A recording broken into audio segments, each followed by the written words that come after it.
Solo leveling season 2 last episode में हमने देखा जिन्हो बिंगो के शैडो एक्सट्रैक्ट करके चाक को हील कर देता है और उसके बाद एक्सट्रैक्शन कैंसिल भी कर देता है। फिर जिन्हो को छोड़ करके बाकी हंटर्स हेलीकॉप्टर से चले जाते हैं। इधर जिन्हो बाकी के एंट्स को मार देता है और फिर एंट किंग की शैडो भी एक्सट्रैक्ट कर लेता है और उसका नाम बैरव रखता है। दोनों मिलकर आइलैंड पे सारे एंट्स को खत्म कर देते हैं। 2 दिन बाद रेड खत्म हो जाता है और इस रेड में जो लोग मर गए थे उनका फ्यूनरल होता है। वहाँ जिन्हो भी गया होता है। वहाँ उसकी मुलाकात चेयरमैन से होती है जो उसको नए गिल्ड बनाने की परमिशन दे देते हैं। इसके बाद जेजू आइलैंड पे फ्रॉस्ट मोनार्क और बीस्ट मोनार्क दिखाई देते हैं जो किसी को ढूंढ रहे होते हैं, लेकिन उन्हें वो नहीं मिलता तो वो चले जाते हैं। वहाँ हमें जिन्हो के फादर भी दिखाई देते हैं। इधर जिन्हो एक रेड गेट में फंस गया होता है, लेकिन उसकी आर्मी इजिली सारे मॉन्स्टरों को मार रही होती है। अब चलते हैं नेक्स्ट एपिसोड की तरफ, लेकिन उससे पहले आप लोग वीडियो देख लेते हैं पर लाइक सब्सक्राइब नहीं करते तो आज पहले ही लाइक और सब्सक्राइब कर दो। आपके इस छोटे सपोर्ट से हमें और भी बेहतर कंटेंट लाने के लिए मोटिवेशन मिलता है, तो फटाफट कर लो। और अब चलो बिना टाइम वेस्ट किए चलते हैं एपिसोड की तरफ।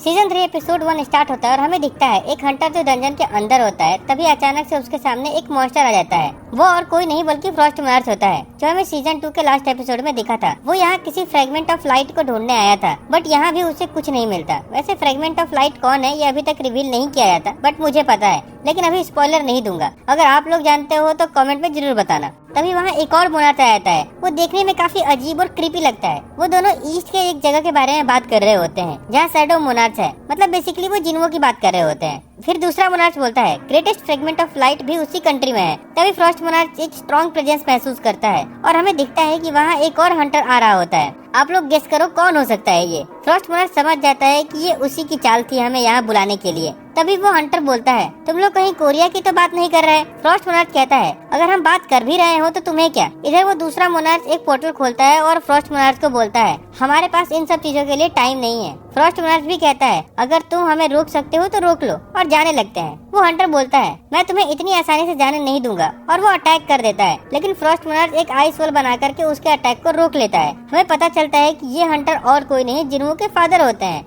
फिर सीन शिफ्ट होता है और हमें एक रेड गेट दिखाया जाता है जिसमें जिन्हो गया था। वहाँ अब उसका सामना डंजन के बॉस से होता है। बॉस काफी गुस्से में होता है और बोलता है तुमने अब तक बहुत अच्छा फाइट किया और जिंदा भी हो, बट अब तुम चारों तरफ से घिर चुके हो। इस जंगल में चारों तरफ मेरी आर्मी पहले से ही छिपकर बैठी है। फिर वो अपने आर्मी को आवाज लगाता है, बट बहुत देर तक वहाँ कोई नहीं आता। जिन्हो स्माइल करता है और अपनी शैडो आर्मी को बाहर आने के लिए कहता है, और हमें दिखाई देता है कि जिन्हो की शैडो सोल्जर्स ऑलरेडी सब मॉन्स्टर को मार चुके थे और वो लोग उनकी डेड बॉडीज लेकर के बाहर आ जाते हैं। ये देख करके बॉस और भी ज्यादा गुस्सा हो जाता है। फिर वो अपने बचे हुए मॉन्स्टर को अटैक करने के लिए बोलता है, लेकिन इधर जिन्हो भी अपने शैडो सोल्जर को भेज देता है। जिन्हो के शैडो सोल्जर आसानी से सारे मॉन्स्टर को मार देते हैं। अब सिर्फ बॉस बचता है। वही सब देख करके गुस्सा हो जाता है और जिन्हो की तरफ अटैक करने के लिए आगे बढ़ता है, लेकिन तभी टस्क अपने ग्रेविटेशन मैजिक का यूज करके उसे जमीन पे पटक देता है। फिर जिन्हो बॉस के पास जाता है और कहता है मेरे सवालों का सही जवाब दो तो शायद तुम्हें कम दर्द होगा। लेकिन बॉस कुछ बोलने से पहले ही मर जाता है। जिन्हो समझ जाता है कि सिस्टम फिर से इंटरफेरेंस कर रहा है। तभी उसे याद आता है डीमन कैसल क्लियर करने के बाद उसे एक की मिली थी जो सिर्फ लेवल 100 होने के बाद ही यूज हो सकती थी।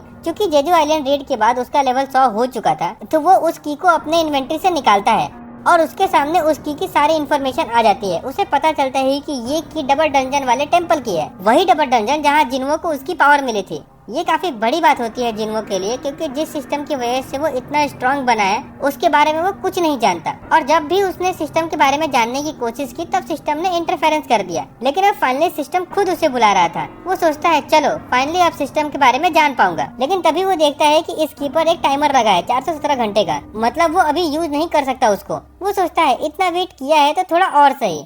फिर सीन शिफ्ट होता है और हमें दिखता है कि जिन्हो काफी गुस्से में है, क्योंकि जिन्हो के हेटर्स ऑनलाइन हेट फैला रहे होते हैं। वो उन सबको रिप्लाई कर रहा होता है। तभी वहाँ जिन्हो भी आ जाता है। वो एक बैग भर के एसेंस स्टोन्स जिन्हो को देता है और कहता है तुमने बोला था ना कि हमें नए गिल्ड के लिए बहुत पैसों की जरूरत होगी, तो इतने में तो हो जाएगा ना। जिन्हो कहता है ये तो बहुत सारे हैं, क्या तुमने कोई हाई रैंक गेट क्लियर किया है? अब तो हमें नए एम्प्लॉय की सैलरी के बारे में भी सोचना नहीं पड़ेगा। जिन्हो कहता है ओ हाँ, मैं तो एम्प्लॉयज के बारे में भूल ही गया था, हमें नए गिल्ड के लिए एक नए एम्प्लॉय भी ढूंढना होगा। जिन्हो कहता है हाँ वो तो है, लेकिन उससे पहले क्या तुमने अभी तक हमारे गिल्ड का नाम सोचा है? फिर दोनों गिल्ड के नाम को लेकर के काफी डिस्कस करते हैं। तभी जिन्हो बोलता है सोलो प्ले गिल्ड नाम कैसा होगा। जिन्हो को ये नाम बिल्कुल पसंद नहीं आता, बट वो कुछ बोलता भी नहीं है। वो मन ही मन में सोचता है कहीं ये मजाक तो नहीं, भला अपने गिल्ड का नाम ऐसा कौन रखता है। तभी डोरबेल बजती है। जिन्हो गेट खोलता है और वहाँ हंटर चा होती है। ये देख करके जिन्हो शॉक हो जाता है, लेकिन वो जिन्हो से मिलने आई होती है। जिन्हो पूछता है तुम यहाँ क्यों आई हो? चा बोलती है मुझे तुम्हारा गिल्ड ज्वाइन करना है। जिन्हो पूछता है क्या चेयरमैन ने तुम्हें यहाँ भेजा है या फिर जोंगिन ने तुम्हें अपने गिल्ड से निकाल दिया? चा बोलती है नहीं, ऐसा कुछ भी नहीं है।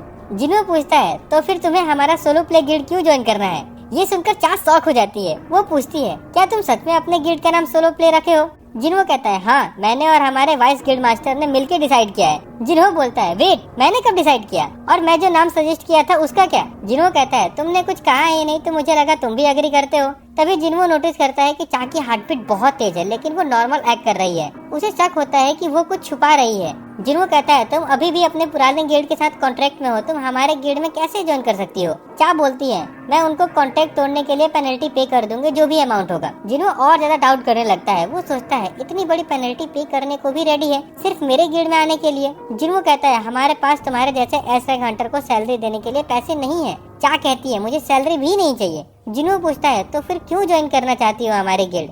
चा ब्लश करने लगती है। सच तो ये है कि उसे जिन्हो से प्यार हो गया था लेकिन वो कन्फेस नहीं कर पा रही थी, इसीलिए वो बस उसके पास रहना चाहती थी, लेकिन वो कुछ बोल नहीं पा रही थी, बस ब्लश किए जा रही थी। जिन्हो कहता है ठीक है तुम ज्वाइन कर सकती हो बट उसके पहले एंट्रेंस टेस्ट देना होगा। चा बोलती है कैसा टेस्ट। जिन्हो कहता है तुम्हें मेरे चुने हुए सबसे स्ट्रॉन्गेस्ट शैडो सोल्जर को हराना होगा। चा कहती है ठीक है मैं रेडी हूँ।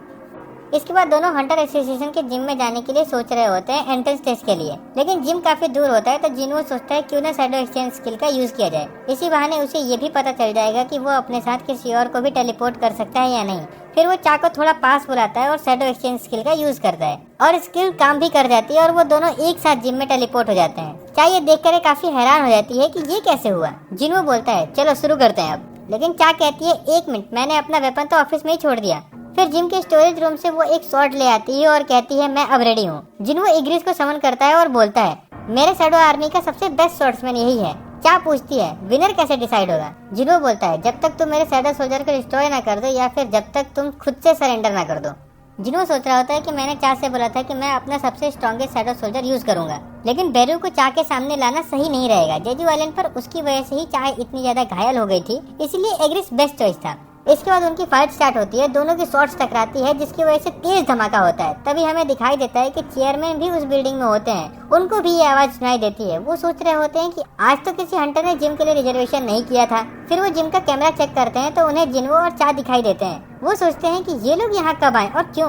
तभी उनको याद आता है कि जेजू आइलैंड रेड के बाद जैसे ही चा होश में आई थी उसने सबसे पहले जिन्हो के बारे में ही पूछा था। चेयरमैन को लगता है कि दोनों के बीच में कुछ चल रहा है, इसीलिए वो जिम का कैमरा ऑफ करवा देते हैं क्योंकि वो उनका प्राइवेट मोमेंट रिकॉर्ड नहीं करना चाहते थे। तभी फिर बिल्डिंग हिलने लगती है और उनके पीछे लगी पेंटिंग भी गिर जाती है फाइट की वजह से, लेकिन चेयरमैन कुछ गलत ही समझ लेते हैं। अब वो क्या सोच रहे होते हैं ये तो मुझे बताने की जरूरत नहीं है, तो आप लोग ही कमेंट में बता दो कि चेयरमैन को क्या लगता है। दूसरी तरफ हमें दिखाई देता है कि चा ने इग्रिस को इजीली हरा दिया था। ये देख करके जिन्हो भी शॉक में रह जाता है। तभी चा बोलती है क्या ये ब्लैक नाइट तुम्हारा सबसे स्ट्रॉन्गेस्ट सोल्जर था। तुमने कहा था कि तुम अपना सबसे स्ट्रॉन्ग सोल्जर यूज करोगे तो उसको समन करो। वो बेरू के बारे में बात कर रही होती है, लेकिन जिन्हो बोलता है कि तुम हर्ट हो सकती हो। चा कहती है ऐसा कुछ नहीं होगा और वैसे भी मुझे उससे दोबारा फाइट करनी है।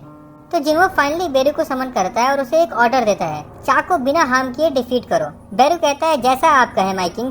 फिर वो जोर से रॉर करता है और जिससे जिम के सारे शीशे टूटने लगते हैं। चा उसे देख करके सोच रही होती है कि जिन्हो ने इस मॉन्स्टर के साथ फाइट किया था।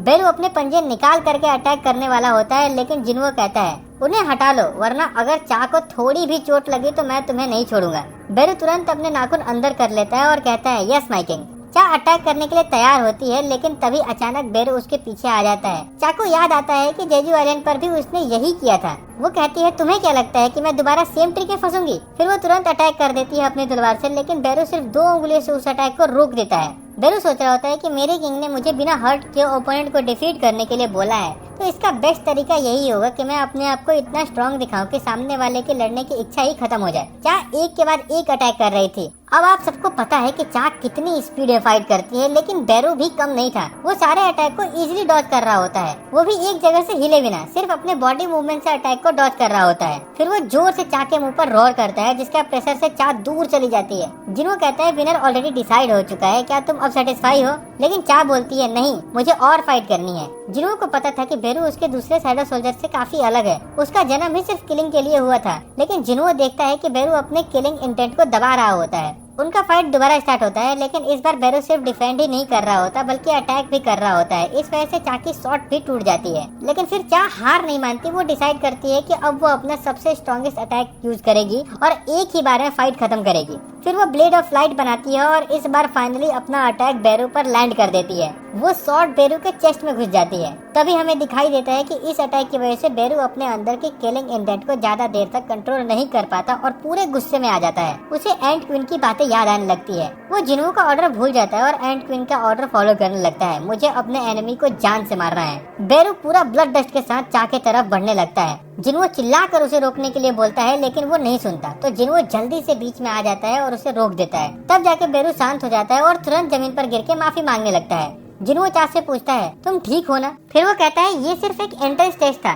तुम्हें सिर्फ इसके लिए अपनी जान को रिस्क में डालने की क्या जरूरत थी? लेकिन चा चुप रहती है और वो कुछ नहीं बोलती। फिर जिन्हो बोलता है तुम्हें आखिर मेरे गिल्ड में क्यों ज्वाइन करना है? क्या चाहती हो तुम? कहीं ऐसा तो नहीं कि तुम्हें मुझ में इंटरेस्ट है? लेकिन फिर वो सोचता है ये तो हो ही नहीं सकता, जरूर कुछ और बात होगी। वो जाने लगता है। तभी चा बोलती है हाँ मुझे तुम में ही इंटरेस्ट है। इतना कह करके वो ब्लश करने लगती है और इसी के साथ ये एपिसोड खत्म हो जाता है। लेकिन आप लोगों के लिए एक सवाल है, जो सबसे पहले सही जवाब देगा उसका कमेंट पिन कर दूंगा और नेक्स्ट वीडियो में शाउट आउट भी मिलेगा। लेकिन शाउट आउट सिर्फ उसी को मिलेगा जो सब्सक्राइब किया होगा, तो सब्सक्राइब भी कर लो। तो चलते हैं आज के सवाल की तरफ। जिन्हो के फादर का नाम क्या होता है? जल्दी से कमेंट में लिखो। अगर किसी और एनिमे का एक्सप्लेनेशन चाहिए हो तो वो भी कमेंट कर देना, मैं हर एक कमेंट पढ़ता हूँ। एंड डोंट वरी, मैं सोलो लेवलिंग सीजन 3 भी कंटिन्यू करने वाला हूँ, तो आप लोग चिंता मत करना। चलो आज के लिए बस इतना ही। अगर वीडियो अच्छी लगी हो तो लाइक कर देना और इसी तरह के कंटेंट के लिए सब्सक्राइब भी कर लेना। तब तक के लिए मिलते हैं नेक्स्ट वीडियो में। बाय।